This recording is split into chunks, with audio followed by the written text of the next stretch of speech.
barra daukagu gaurkoan, estreinaldiei buruz hitz egiteko, eta ez hori bakarrik gauza asko bai daude zinemaren industria honetan berri asko, ez da? Bai, zenba denpora ja, ez garela egon, alkarrekin, eta orduan, bai, azkenean gauza asko kontatzeko, Eta urte hasiera gainera... Hori da, urte hasiera hasi da oso fuerte, oraintxe nengoen ez, konbentatzen pixka bat, June, nire film laburra, Estatu Batuetan aukeratuta dago orain Georgian, egonda bebai aukeratuta beste lekutan, ez? Zan nizun bezala orduan, ez? Txilen, Indian, Kolombian, Argentinan, Paraguain, Afrikan, Nigerian bebai egonda, eta orain niretzat oso garrantzitsua da, ze labur biran aukeratu dute June, 9 film labur aukeratu dute eta bat June da.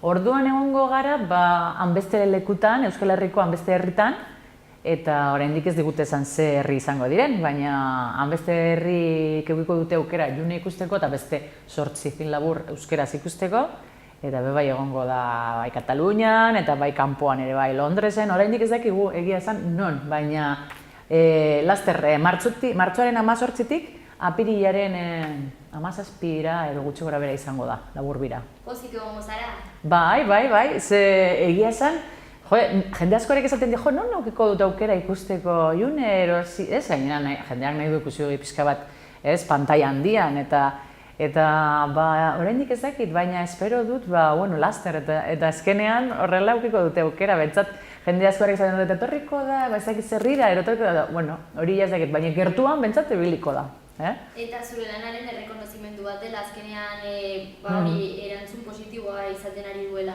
Bai, egia esan, Ameriketatik haue Georgiakoa pila bat harritu nau, ze orain gutxo gara bera, orain arte izan da India, Hego Ameriketan batez ere, Afrikan ere bai, eta, Estatu Batuetatik ere bai ez, pixka bat... Esaten zenuen, agian Indiaren kasuan, sentsibilizar, gehiago konektatzeko beste gizarte mota bat dela ez, eta errazagoa zutela. Bai, nik hori pentsatzen dut, Hego Ameriketan ere bai hori gertatzen da ez, espiritual puntu gehiago daukate bai, heriotza bai beste era batera ikusten dute, Junek era batera ero beste batera heriotzagatik hitz egiten du bai, ez da bakarrik txiki neska gazte bat zelako gauza ezberdinak egiten dituen. Hor bai barruan dago heriotzaren gaia ez, batez ere. Orduan behiek daukate heriotza ikusteko beste ikuspuntu bat eta gehiago nik pentsatzen du, nik saiatu nahi zena gehiago ulertzen dutela ez. Eta horregatik pentsatzen nuen, igual horregatik izango da, baina orain, Georgian bebai eta leku askotan egon da bebai ez, ezak esaten dana bezala, eta orduan, posik, egia esan, ze hori nahi duzu ez, normalean egiten duzunean horrelako gauza bat da, jendeak ikusteko. Ez hor gelditzeko, ze lan asko egiten duzu eta ilusio handia daukazu eta jende asko ez implikatzen duzu lako lan handi batean, ez? Bai, eta adierazpen arte bat da eta adierazpenak duena da hori ez, toki batetik bestera mugitzen dela, jendeari zerbait esateko dela. Bai, ze askotan gertatzen da, igual egiten duzula ilusio handiaz gauza bat, eta jendeak ez du ezagutzen, eta, zure lagunak, eta aberrea ikusten dudan, eta baina hor gelditzen da, ez, damaten du, ez dela azten, ez, egin duzune pertsonaia ume bat egite bezala, ez da azten eta hor gelditzen da, ez, horrek urteekin eta ez du aurrera egiten, ez, ematen du pausoak ez duela egiten, eta orduan pena ematen dizu, ez, gelditzea hor txiki eginda. Orduan jaialdi ugarietan? Bai, jaialdi ugarietan, eta laster, orain 16-17 aste bukaera, otsailean 16-17an, egongo naiz bai grabatzen dokumental bat, Ekairi omenaldi bat egingo diot, bere gurasoak protagonistak izango dira, eta Ondarrun egingo da omenaldi bat, ze urte bat pasatu da, bere burua hil zuena, eta Krisalis orain naizen bezala, berak parte hartzen du, eta bera dago antolatzen omenaldia, Beiko Zinin Ondarrun, eta orduan hor egongo gara grabatzen, gidoia egin nuen, eta nik Lasarretan ari bere gurasoei kontatu nien zela nahi nuen egin, beraiek ezagutzen dut nahiko, batez ere Lasar, eta nahi nuen gutxi gora bera, beraiek oso sentikorrak dira eta bai daukate indarrakin eta energiakin eta asko sinisten dute, eta orduan ni neukana pentsatuta kontatuta gero ikusi nuenean oso unkituta, pentsatu genuen aurrera joan behar ginela, laserretan hasi ziren diru banaketa egiten, eta Mi Pequeño Gran Samurai deitzen dio berak, Kairi, Mi Pequeño Gran Samurai, eta horrela edukiko du izenburua, Mi Pequeño Gran Samurai. Orduan gaude talde handi bat, egia esan, batu gara talde handi bat, hau aurrera eramateko, aktorea bebai daukagu, ez bakar dokumentala bezala, testigantzak daukagu bebai, hitz egingo dutenak, baina gero aktore bat Inigo Gaztezi dago bebai, Izar Films ekoizle bezala dago, June nirekin egin duena, oso pozik nago izaskunekin, eta berari bezan nion, hemen parte hartzeko, eta oso gustura gainera bera zegoen parte hartzeko hemen proiektuan, eta gaude, esaten da bezala, orduak eta dana prestatzen, eta, ondarru egingo dugu, zoratu horrek, gazte bukaera, espero dugu euririk ez egitea, ze asko gauza kanpoan nahi dugu grabatu, eta, plan B egin beharko dugu ez, badazpadan, baina, ze holako gauzetan badakizu eguraldia oso garrantzitsua izaten dela. Bai, den aldatu dezake ez. Bai, eta omenaldia bertan da, eta nahi dugu aprobetxatu horrazte bukaeran. Bai, ze, omenaldian, barruan, behiko zinin eta kanpoan grabatuko dugu, baina gero beste gauza asko daukagu, barruan izan behar direnak, nik barruan buruan daukat, eta beraiekin hitz eginda, kanpoan izan behar direla, batez ere kanposantuan, eta leku batzuk aproposak zirenak ekairentzat eta bere gurasoentzat. Orduan hori garrantzitsua da bai.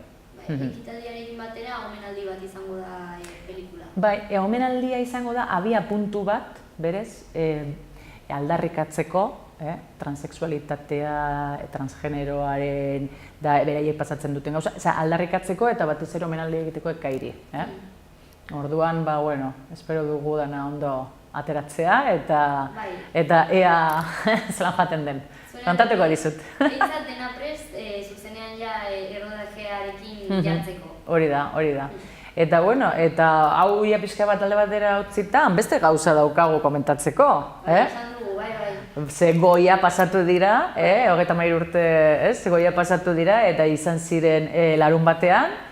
Jendeak, gutxi gora bera, Andreu Buenafuente eta Silvia Abril, beraiek bikotea dira eta oso komikoak dira, eta nik uste dut umore puntutik bentsat beraiek oso onak direla, argiak dira eta bere bilen artean daukate oso konplizitatean handia, Orduan, zeinek irabazi zuen, egon zen oso banatuta, ze lehena beti izaten zen zuzendaria eta filmea normalean, dana bardina izaten zen.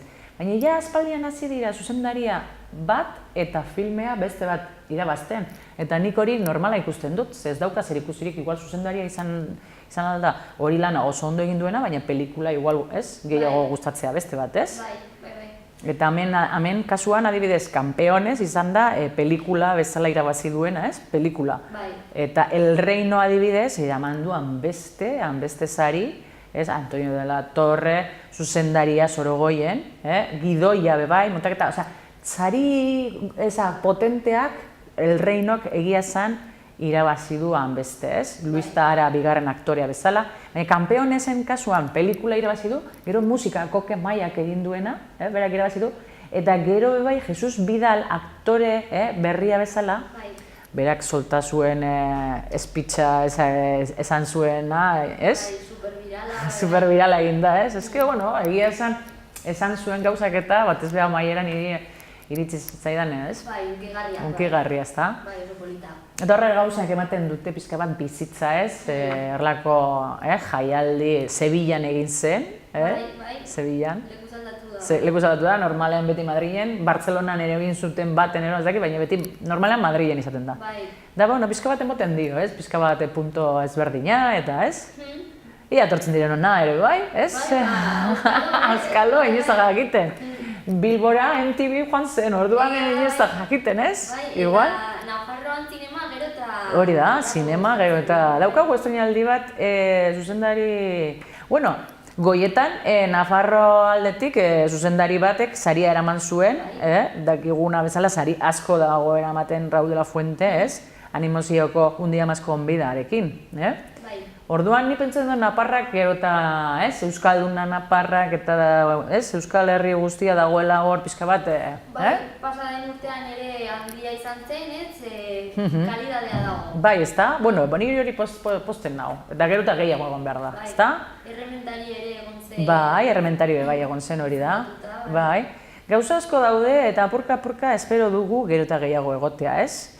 Gero egon zen abesten Amaia, amengoa dela bai, abesten egon zen, bai hitz egin dute asko ez, beragatik, egon zen soinuaren akats bat eta beran naturaltasuna eta jendea gauza asko hitz egiten dute berari buruz, ez?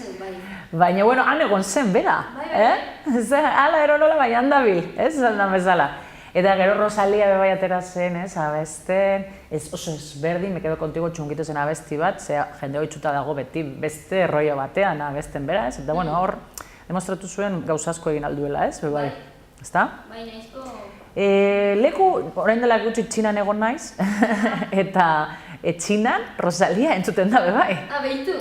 Eta Txinan entzutea da oso arraroa, oso arraroa, eta... Entzun da neukan, arrakaste izaten ari zuela Ameriketatik, eta Txinan bai, ez que Txinan ikusi nuen ez, hemen ere bai entzuten da, ez gelitu nintzen, harrituta. Hor, bai, bizartea oso desberdina, Bai, horregatik, eta malamente, esan nuen, ostra, txinoak ulertzen dute hau, eta han dago, bai, mundu guztian dabil hau, Bai, zerbait izango du, ez? Ez dakit zer gertatzen da, baina, ondo mugituko dute bai egia esan, baina bere bai, ez, zerbait dauka jenderi, ez?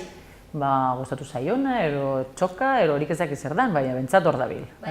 Eta demostratu zuen, kanta zuenean Me quedo contigo horekin, daukala ez bakarrik gauza bat, baizik eta alduela egin abesti ezberdinak, eta ondo. Bai, almen asko ditu, bai. Bueno, eta Goiak pasatu dira, eta Berlinale hasi da oraintxe.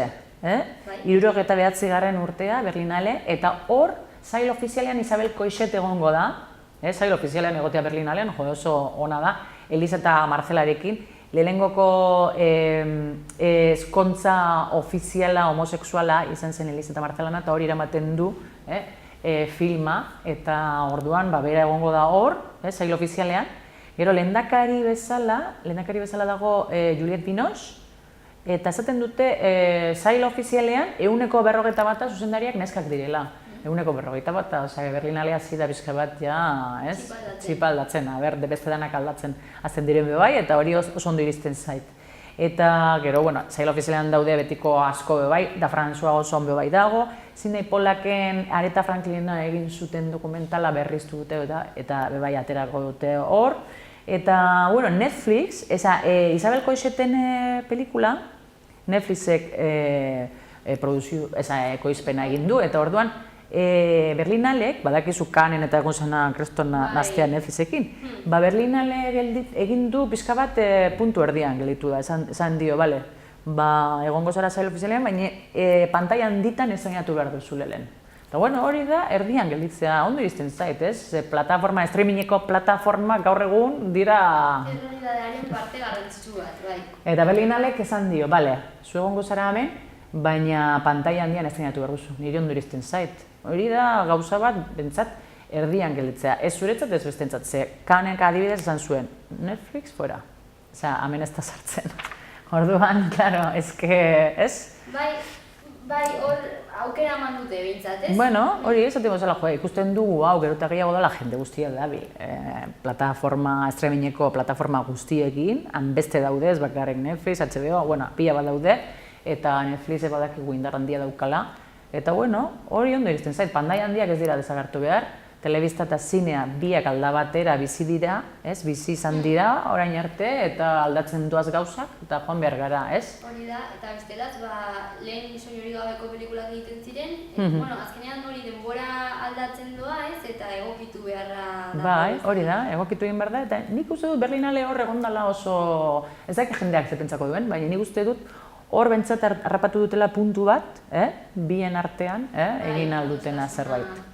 Orduan, Catherine Deneuve bai joango da, eta egongo gara pixka bat, 7tik 17ra, aber segertatzen den Berlinalen, ez? Bai. Eta biliko gara ikusten. Eta, orain guazen hitz egitera, ezainaldiak hanbeste daude bai, esaten dizuna bezala hain gauza asko daukagun hitz egiteko. Hori ona da. Hori ona da, ezta? Estrainaldiak daukagu gainera pixka bat popurri, Eta hasiko gara Maria Reina de Eskozia, nahi baduzu ikusiko dugu, trailerra. María Estuardo es condenada a muerte por orden de nuestra soberana Isabel, reina de Inglaterra. ¿Cómo hemos llegado a esto? Hay noticias. El rey Francisco está muerto. Vuestra prima ha regresado para reinar en Escocia. Ella es formidable, mi señora. Con que viene preparada para la guerra. No. Puede que comande ejércitos, pero decidle a mi prima que rezamos por la paz. Espero que podamos conocernos en persona y que convengamos nuestro destino. Debéis afrontar la verdad, mi señora. Ella tiene derecho a vuestro trono. ¿Queréis que deponga a mi hermana monarca? O estalla la guerra allí, o estalla aquí. Nuestras tierras están sufriendo un azote. Una mujer con corona. ¿Qué dice su hermano? Su lealtad estará con nosotros. No hay hambre de guerra. Pues abrámosles el apetito. Cuán crueles son los hombres. Lo único que he pretendido ha sido unificar este reino. Pero intentan usurpar mi corona. Un asesino, un traidor y una reina. Pero yo seré la mujer que ella no es. Traemos a este mundo un heredero de Escocia y de Inglaterra. Nadie puede saber de este encuentro. Si habláis de ello con alguien, lo negaré. Sed la madrina de mi hijo. Sed mi hermana. María es nuestra enemiga. No queremos postrarnos ante ella como nos postramos ante vos. No reuniréis un ejército. Muchas veces negasteis que pudiera hacer lo que acabé haciendo. No os dejéis manipular.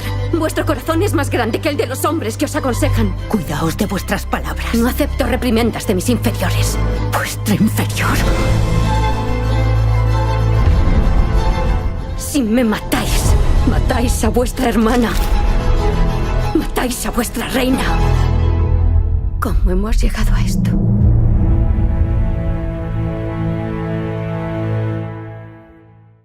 Hau Maria Reina de Eskozia, Josie Rock, inglesa da pelikula, eta zuzendaria antzerkiak egiten izan ditu beti antzerkiak, eta orduan igarten da filmean daukala zuzendaria dela antzerkikoa, ez? Igarten da asko.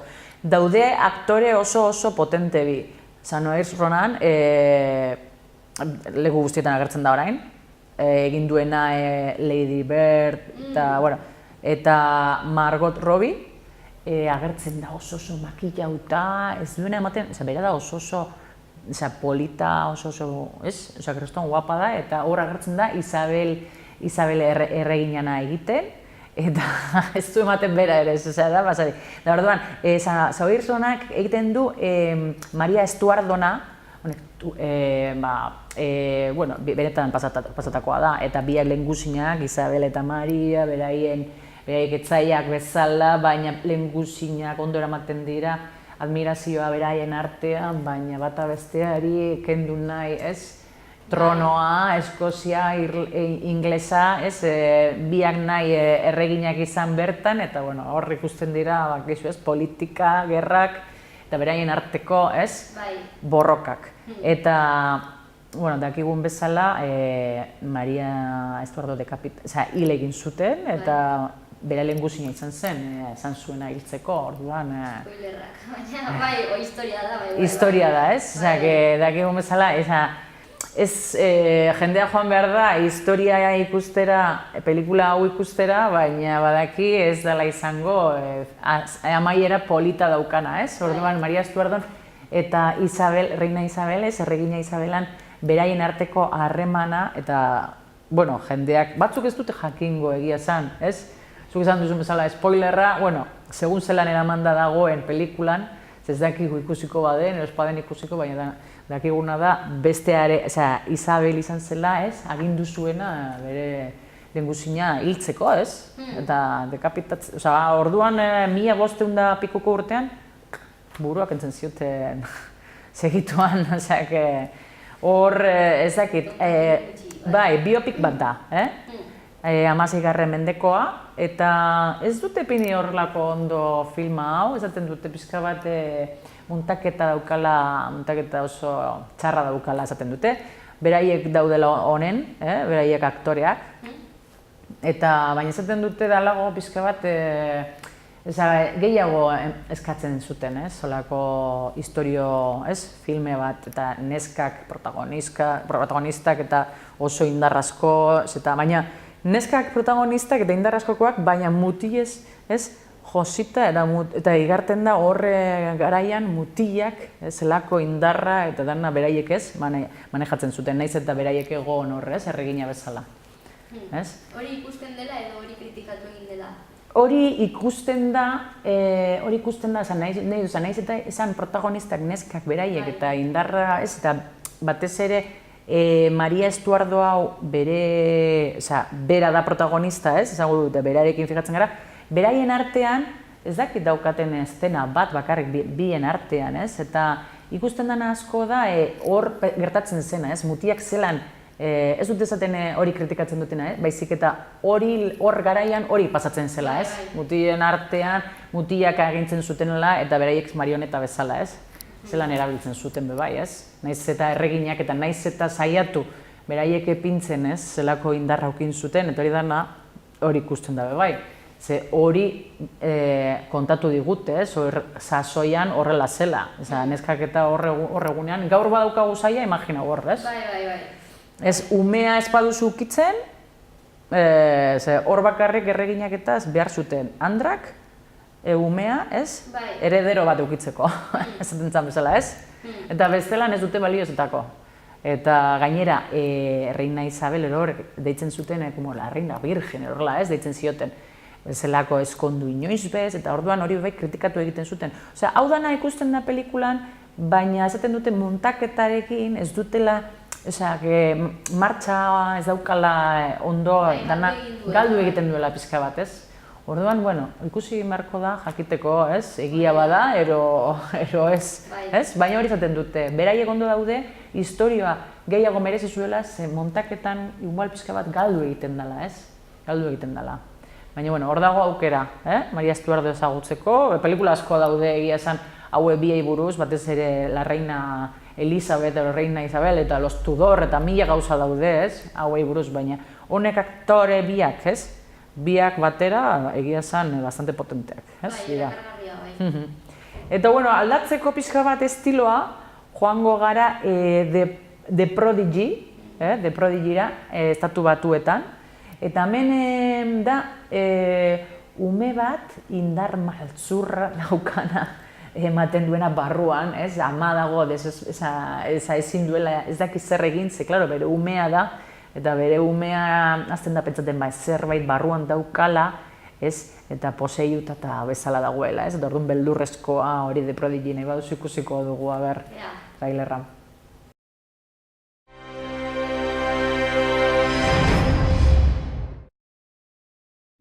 Observa el ojo plateado de la varilla.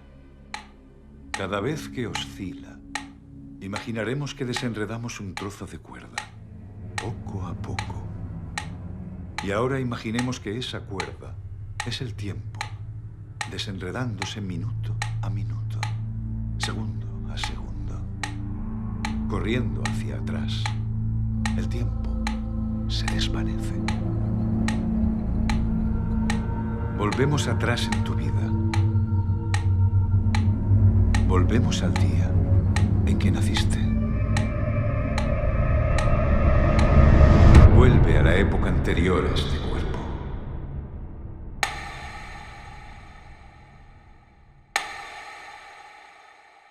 Ya no estoy hablando con Miles.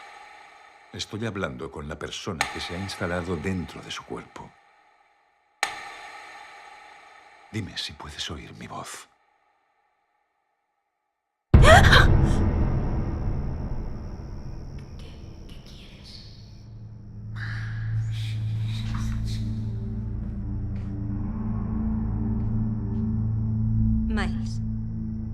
Miles, ¿qué te ocurre? Mamá, tengo miedo. Ven aquí, cielo. Ven aquí.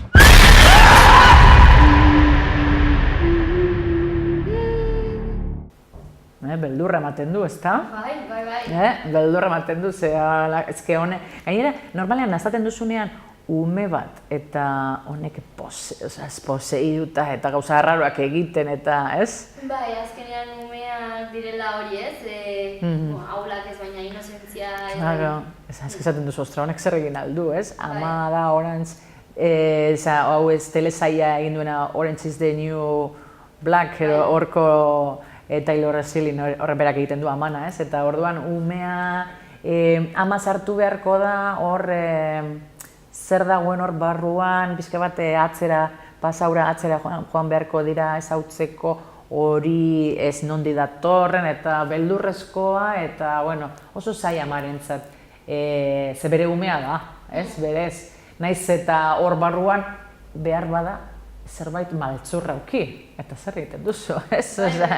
Da orduan, hor daukagu oso ezberdina, ez? Pizka bat beldurra nahi baduzu pasa eta, ez? Da tentsioa eta, ez? Eta ez usteak hartu, hemen daukagu aukera, Eta gero amendi pasatzen gara komedia, en plan, light, esan damos, horrelakoak bai egon behar dira, Jefa por accidente.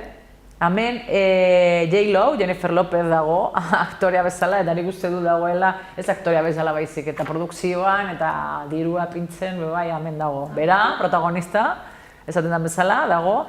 Eta, bueno, iristen zait, ondo dago parte batetik, ze bera supermerkatu batean dago lanean, ez dago nagusia bezala, ze bera erikustatuko litzaioke nagusia izatea, baina, bueno, nahiko luke, baina ez dauka unibertsitateko karrera eginda, eta orduan hartzen dute bat, kanpoko bat, karrera daukana, eta orduan bera beste leku batean, azten da lanean nagusi bezala bera, kurrikulunean pizka bat aldatuta gauza batzuk, eta orduan horregatik da, jefa por accidente, demostratzen du bera hainbeste urte ondala hor, eta berak ezagutzen duela inopaino gehiago, baina zer egiten duen ez du, ikasketak eukitzea, titulitis, hori, askotan, eta hau titulitis hartzen dena da, entxufatu bat, ez duena balio ezertarako, baina daukana bere, paperatxoa esaten diona, eta horri buruz hitz egiten du pixka bat, ez? Hor hemen egon leike ez da baira kristona, batzuk izango dute gauza bat, bezatzu beste bat, ez? Egia esan, ez dakit zuzer pentsatzen duzun, hanei kasuari buruz, ez? Jende asko nik uste dut balio dutena asko eta igual urte asko dara matzatenak, esperientzia asko daukatenak, igual lanean, ez? Bai, denak gehitzen du, ez? Bai. Esperientzia ikasketak, baina azkenean dira pertsonak, balio dute edo ez edo. Pizka bat banandu egin behar da eta ikusi behar da bakoitza, ez? Zenbat lekutan gertatzen da enpresetan igual bere semea jartzen dute, titulua dauka eta bere semea, eta ez du balio ez dago, ez daki ez zebez, gero beste bat barruan, beste urte daramana, eta berak eramango zuena enpresa hobeto, baina, klaro, igual ez dauka hori titulua, baina beste urte darama horren enpresan, eta ez dute, itezin inoiz altza, ez? Gora. Horrelako gauza gertatzen dira bizitza realen, eta, bueno, hemen komedia bezala, baina, bueno, Jennifer Lopezek ekartzen digu bera, ez? Berari gertatzen zaiona hor pelikulan, ez? Zelan, egin behar duen guzurrak esan. Hori bizitza realean gertatzen da batzuk guzurrak esaten dute, ez? Lortzeko. Askotan guzurrak batzuk esan behar dira lortzeko gauzak, eta, ez? Ematen du, zema bidar neskak, orain dela urteak eta urteak, idazleak eta zenba bidar guzurrak esan behar izan zuten, ez? Pseudonimoa mutil bezala jantzi, eta gaur egun ere horrelako gauza gertatzen dira, geroteak itxiago, baina oraindik daude lurralde askotan guzurrak esan behar dutenak, ez? Eta, hemen komedia bezala daukagu hau, nahi baduzu guazen ikustera ber, trailerra.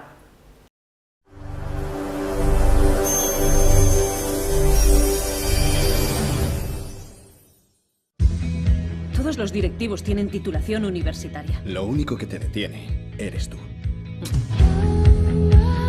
Ojalá se valorara la experiencia tanto como tener títulos. Que los jodan. Te ha llamado una mujer. por una entrevista de trabajo. Ay, madre, ¿Franklin and Clark? Tiene un currículo interesante, Escuela de Negocios Wharton. Perdón, ¿qué? Y por supuesto, no te pierdas su página de Facebook. ¿Mi página de Facebook?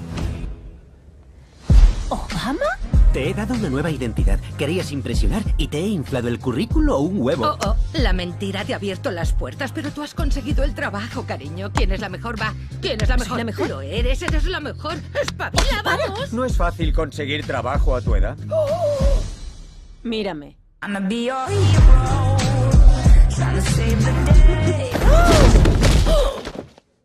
Vale. Cámbiate de ropa ya. Pareces la señora Dogfire.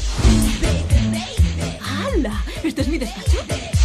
¿Te han dado un piso? ¿Y tarjetas de crédito? Esto ya me lo quedo yo. Ni se te ocurra. Y me llevo los posavasos. No. Vas a decir la verdad, ¿no? Puedo hacerlo. Esa es Maya Vargas. Estas son mis amigas de... Norton. Wharton. Estuvimos juntas en UNICEF. Salvamos ballenas. No confundas ese rollo de Facebook con quien eres en realidad. Te admiro muchísimo. Quiero ser como tú de mayor. ¡Sorpresa! Siempre has sido buena. Tú eres la única que lo duda. Buscamos un nuevo distribuidor chino y la única persona de la empresa que habla mandarín eres... Yo tengo una idea. El veterinario de mi gato habla mandarín. Sería un placer organizarle una visita. Primero cerremos el contrato. Yaoji Tadu Gammomshim. Me encanta. Bueno, eta orain pasatuko gara Lego bigarrena dator Lego, umeak eta ikusteko, umeentzako bai ikusteko aukera daukagula Lego lehenengoa eukizuen arrakasta, eta hemen dator bigarrena. Hemen animazioa Lego, jende guztiak ezagutzen duen muñekitoak dira, eta Magmas estiloa dauka, honek pelikulak, eta alienigena martziano batzuk agertzen dira ume txikien ahotsakin, eta baitzen dute bost Lego, bat dela protagonistaren neska laguna, eta bera erreskatatzeko joan behar da, eta hor Batman ere bai dago Legon, eta orduan, dana pixka bat akzio askokoa, eta barre egiteko, eta ondo pasatzeko.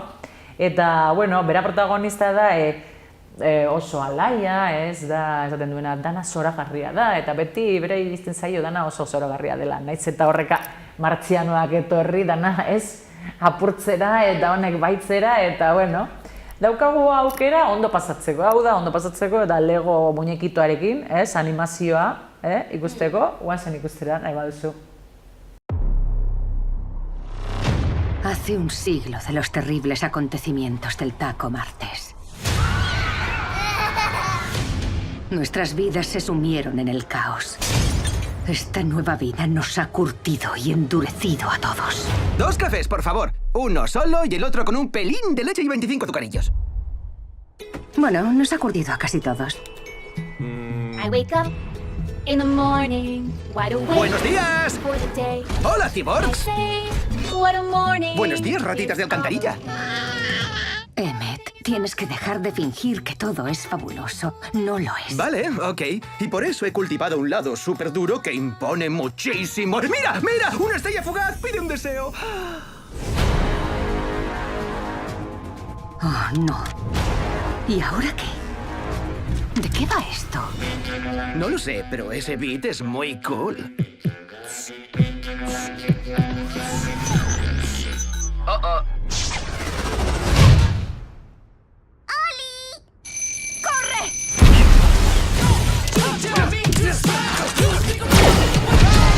¡Conoce nuestros movimientos! ¡Qué raro, ¿no? ¡Emmet! ¿Qué? Traed ante mí a vuestro líder más fiero. Este es el especial. ¿Ese? ¿Un fiero guerrero? Bueno, técnicamente la parte guerrera ha sido obra mía, pero... Así que te has enfrentado a un maestro constructor como a una killer y ese inútil es el líder. Él, bueno...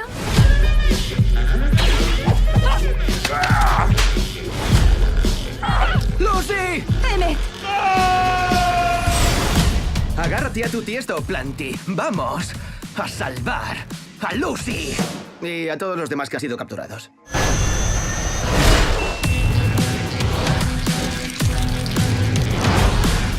Contemplad la galaxia hermana. Nada de boalas, no le deis la satisfacción de decirle boala. ¡Eso es peor! ¡Callaos! Eta bueno, orain goazen estreinaaldia, lehen komentatu dizudan bezala, hau zuzendaria naparra da, Joaquin Calderón, eta Basque Selfie deitzen da filma, eta Korrontzi, Agus Barandiaran musika eta dantza euskalduna eraman duena leku guztietara, horri buruz da, dokumental faltsua deitzen dana bezala da, zer gertatu zitzaion berari, eta orduan bere baserria nahi zuten apurtu errepide handi bat egiteko. Eta bere baserria 1540 urtekoa, eta orduan, horrei buruz da pixka bat, fikzionatuta, faltso dokumentala fikzionatuta dago. Hemen agertzen dira Itziar Aizpurua, Itziar Ituño, Candido Uranga, Aizpia Guenagabe bai agertzen da, aktore onak agertzen dira asko, eta dauka punto melankolikoa, hori puntua, bereien musika, esango dugu, Durangoko azokan egon ziren diskarekin, hemen agertzen da musikarekin, baina, ez dakit, iristen zai guretzat bentsat polita ikusteko. Zu egon baino egon dira pelikula aurkezten. Sandra Iraizoz etorri da ere parte hartzen duela pelikulan. Bai? Begira. Egon zaret orduan hitz egiten, ez? Bai, hori gaur estreinatuko delari buruz. Zinemiran egon zen bai, Donostiko jaialdien Zinemiran egon zen bai. Eta ez dakit, baina badaukate gogoa ikusteko, ze nik ez nuen euki aukera Donostin ikusteko, eta hombre, euskaldun filme bat dagoenean beti eman behar zaio, Eta gainera iristen zait gai bat oso polita, ezta? Bai, interesgar, bai, polita. Bai, polita da, eta gainera eraman dutenera, dokumentala ematen, baina historio bat eramaten ez, eta gainera bera Korrontzikoa protagonista bezala, ez bakarrik dokumental bezala testigantzak esaten baizik eta doa bizitzen eta fikzionatuta, zetan bezala, baina benetan gertatu zaion gauza bat, Orduan nire zentzat originala ere, bai, ez da? Bai, eramanda dagoenera, oso... Eta tradizioarekin dagoen joko hori, ez? Karo, eta grabatu dute Nafarroan leku askotan, eta bai Getxon, eta leku askotan egon dira, grabatzen, egia zen. Orduan, nahi baduzu ikusiko dugu aber trailerra.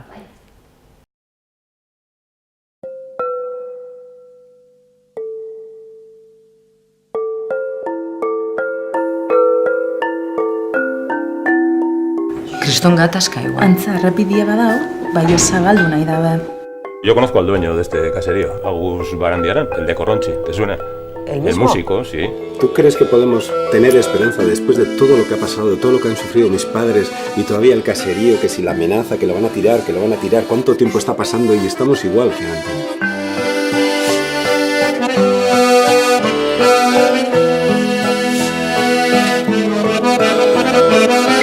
Toda la familia hemos luchado por eso y nadie está ayudando para nada. El origen de tu casa está aquí dentro. La baserría da Dana, de Cota de Dana. Este caserío es una choza. Son 500 años, ¿sabes? Son 500 años de nuestra familia ahí.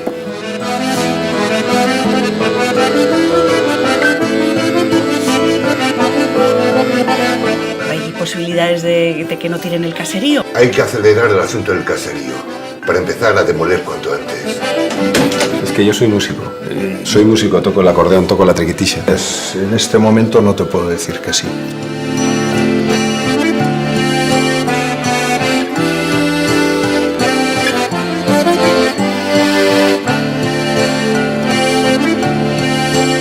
Ostras, gogorra izen behar da, Al final me siento solo.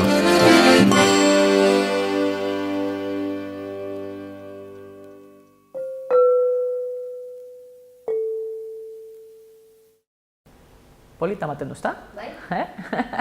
Jendeak badaki nahi badu ikusi, oraingoan dauka. Ze horrelako pelikulak jendeak jakin behar du ez pagarela joaten ikustera harin desagertzen dira zinetik, ikusten badute da, eta segituen etortzen da superprodukzio bat hor, eta pum, da kentzen dio lekua, orduan. Jendea jakin behar du lehenengokotik joan behar garela ikustera, ze bestela kendu egiten dute, segituan. Lehendabiziko asteburuak Garrantzi handia dauka, horregatik. Eta bueno, eta hau, esaten dizuen bezala, estreinaldi asko daude. Eta hemen digoaz, High Life-era, High Life, Claire Danes zuzendaria de kulto deitzen diotena, frantzesa. Hemen agertzen da Juliette Binoche horrelako pelikuletan agertzen da. Pizkat direnean intelektuala, gero punto hori, Juliette Binoche nik uste dut dagoela aspaldian, danetan. Eta agertzen da Robert Pattinson bebai, Crepusculokoa. Horre bebai, saiatzen da bebai. Pelikula zientzia fikzion, pizka bat edalakoak direnean bebai, askotan agertzen da, ezta? Hemen, nabe espazial batean, pizka bat esperimento bat bezala joan dira nabe espazial batean bakartasunagatik hitz egiten du bai. Nahiz eta zientzia fikzioa izan, ez zientzia fikzioa superprodukzioa, baizik eta zientzia fikzioa low cost esaten da bezala, ez? Eta humanitatea gehiago, ez, hitz egiten duen orduan. Reprodukzioan asistida esaten da bezala, Robert Pattinson bidaltzen dute nabe batean, ez bakarri berari, beste batzuekin, baina pelikulan ikusten dugu bera ume batekin, denbora guztian, batez ere. Gero joaten gara deskubritzen zelan gertatu den hori, eta Juliette Binoche agertzen da bai hor, medikua, bera hor esperimentoan parte hartzen duela bezala, eta hor ikusten dugu, baina batez ere hitz egiten du Robert Pattinson hor goian zulo beltz batera, agujero negro zulo beltza galaxia batera bidaltzen dutena behan, konbikto batzuk, esaten da bezala, venga, zu aita izango zara han, esperimento bat bezala, esaten da bezala, eta da pizka bat arraroa gaia, esan. Gaia da oso arraroa, baina gero hitz egiten du gauzak pertsonagatik, baina espazioa eta ingurumena, eta bebai aita esateko, ez? Gai unibertsalak, baina zientzia fikzioaz naztatuta. Eta orduan, egon zen zinemaldian, eta zinemaldian pizka bat kritikatu zuten zelako zientzia fikziokoa.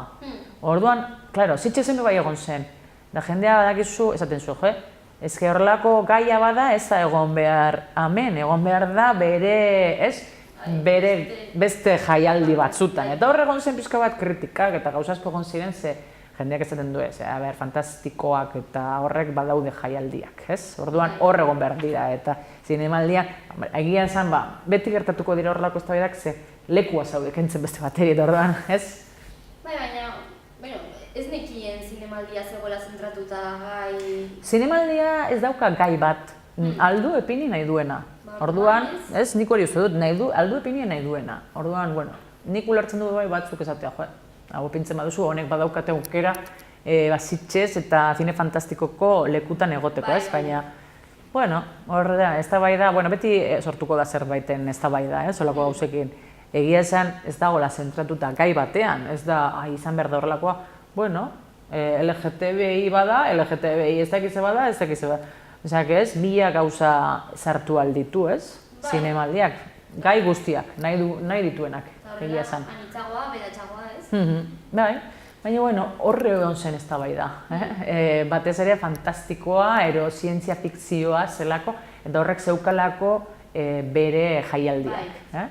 Nahi baduzu ikusiko dugu, ikusteko zelako atmosfera daukan, a ber.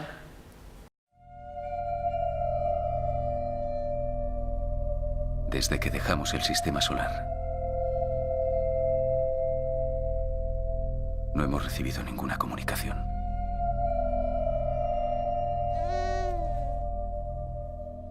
No voy a rendirme.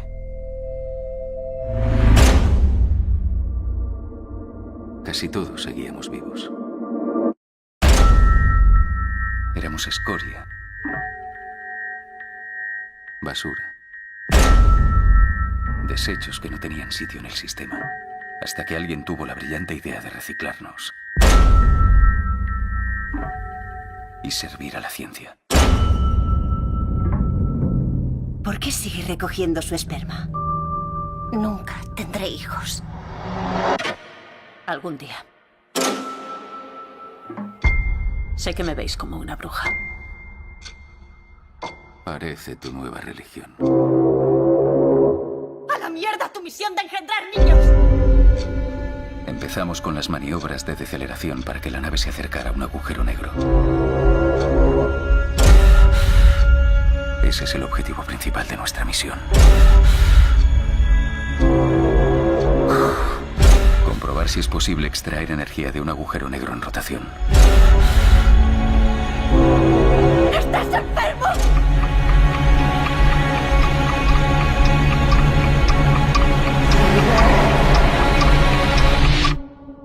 ¿Me parezco a mi madre? Eres especial.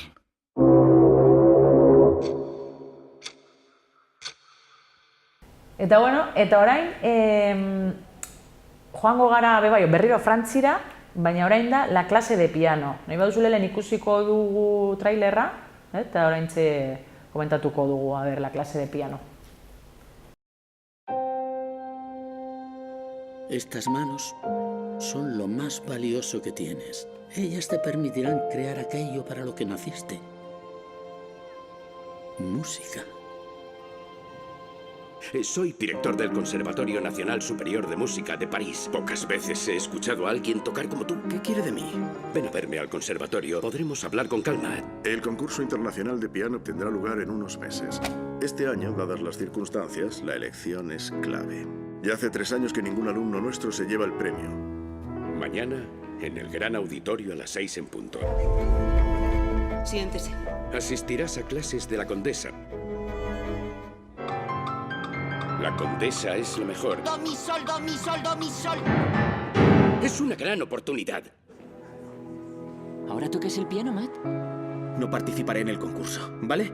¿Te han elegido a ti? Sí, es una mierda. ¿Estás de coña? Todos los grandes han empezado por ese premio. Aquí está tu nueva aula. ¿Qué pone aquí? Mezzo forte, Sí. diminuendo y piano a tempo. ¿Y a qué te suena eso? ¿A cápsulas de café? El concurso se celebrará en poco más de 4 meses. Por favor, Mathieu, haz un esfuerzo. Ponte a trabajar.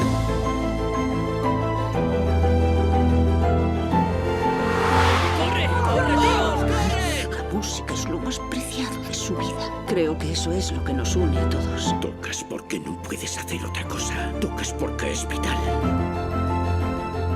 Llevas la música dentro, Mathieu.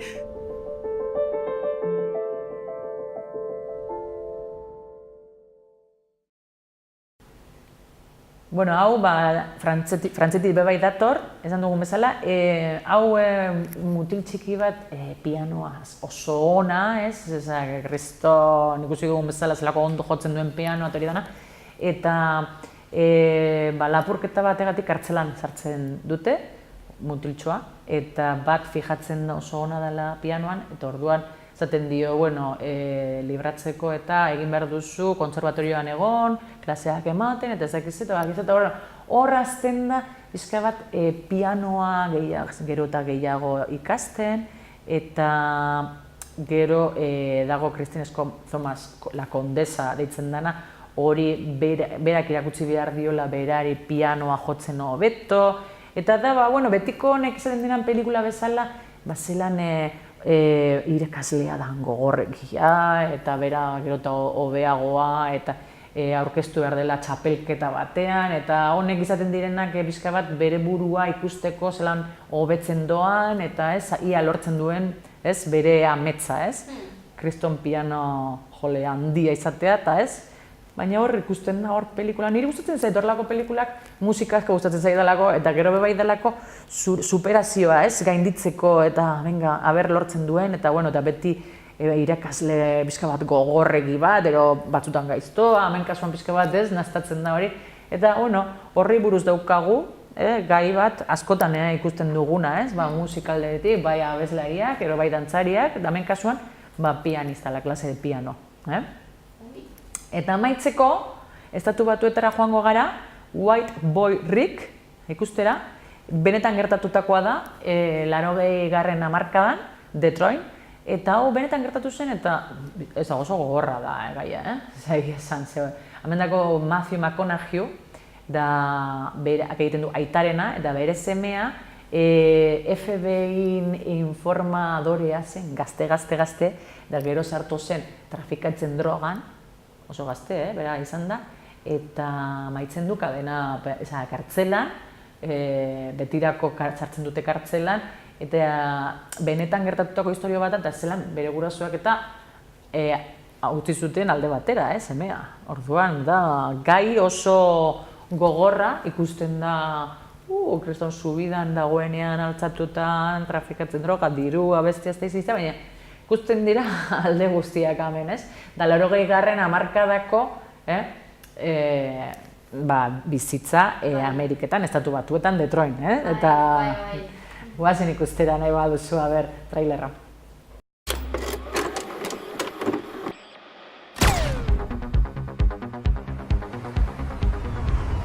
¿Por qué sigues aquí, papá? En Detroit. Hijo, un león no abandona el Serengeti. Además, presiento que va a ser nuestro año. ¿Sabes que eres el peor padre del mundo? No dejaré que destroces tu vida. Aquí no quiero drogas. Todo va bien. De bien nada. Tú estás bien, mamá está bien, Dawn, estás bien. ¿Vas a dejar que te hable así? Papá, entra en casa, joder. Ray, no te metas. Ponte algo encima, ¿quieres? Vamos a por un helado.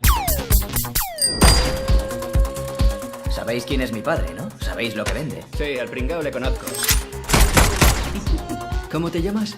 Rick. Vale, White Boy Rick. Tienes huevos para entrar como lo has hecho. Pásate por el skate and roll alguna vez, pero no así. Tienes pinta de atracador. Eres bueno, Rick. Si quieres mover coca, ven a verme. Si mi padre me pilla esto, me parte la cara. Pues procura que no te pille. Repártela en papelinas de A10. Reúna a unos colegas y pásala. Pronto la gente sabrá que vas de legal. ¡Es Ricky! ¡Es blanco! Te meterás hasta el cuello y no te dejarán salir. Si hablas, lo sabré. 3.800. Pesaste al nacer. Te miré a los ojos, supe que serías más grande que yo. Que tu vida sería más grande que la mía. Mira esto, papá. Mira cómo vivimos. Apuntemos más alto. Conozco a los jugadores. Conozco el juego. Venga, papá. Puedo hacerlo. O podemos hacerlo. Arreglar nuestras vidas y volver a ser una familia. ¿Cómo lo ves?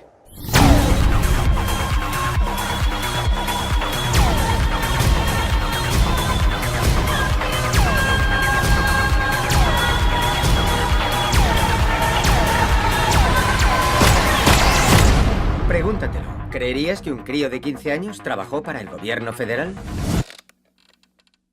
Pues lo hizo. ¡Oh, mierda! Tío. ¿Qué? ¿Vais armados? Ematen du, ezta? Ematen du kaineroa. Gaia benetan gertatutakoa da eta bueno, itxura ona dauka honek pelikulak egia esan. Jo, bueno, dana pinpan, apurka dana komentatu dugu, eta ikusten duzu bezala, aukera dago ezberdinak, oso, Eta asko, gaina. Da zein iritsi zaizu pixka bat, badak ezin izango duzun. Iak hartzen dudan, ez dakite, Basque selfie. Bai. Hombre, gatez bere esaten dut, bueno, gutxi gara bera, ez?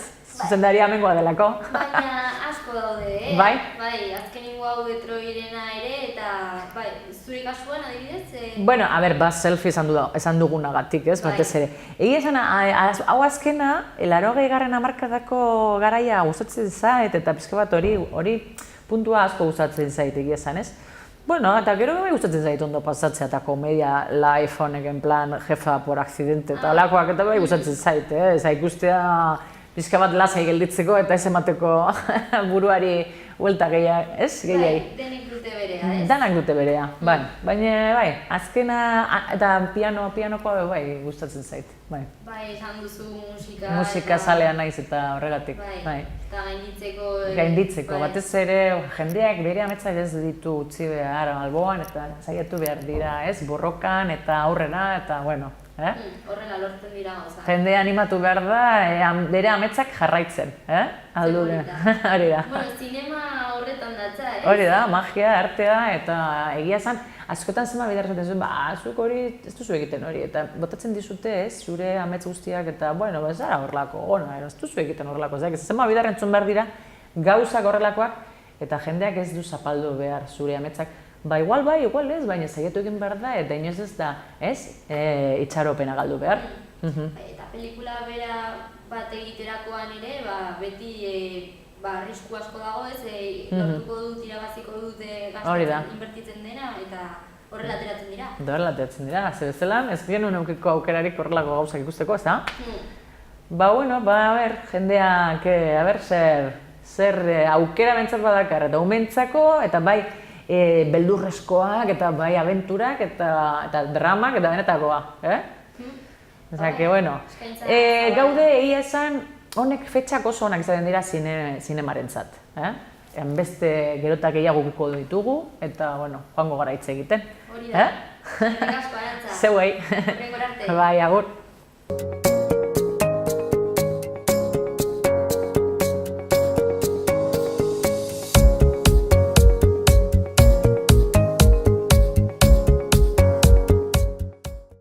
Honela bukatuko dugu astea. Eskerrik asko hor egoteagatik, asteburu ona izan eta astelehenera arte.